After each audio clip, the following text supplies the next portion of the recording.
आपण पाहत आहात RK न्यूज, बातमी तुमची, आवाज आमचा। उदगाव येथे बनावट नोटांच्या रॅकेटचा पर्दाफाश। उदगाव तालुका शिरोळ येथे बनावट नोटांचे रॅकेटचा जयसिंगपूर उपविभागीय पोलिसांनी पर्दाफाश केला आहे।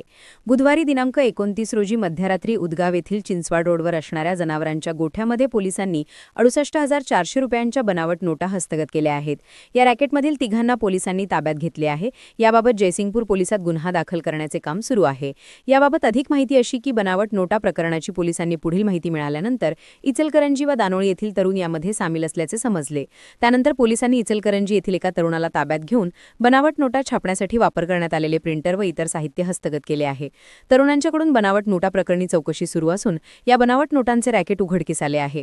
बनावट नोटांचे रॅकेट उघडकीस आल्याने शिरोळ तालुक्यासह खळबळ उडाली आहे। पुढील तपास पोलीस करीत असून लवकरच आरोपींची नावे उघडकीस येतील। RK न्यूज चॅनलला लाईक करा, शेअर करा आणि सबस्क्राइब करा।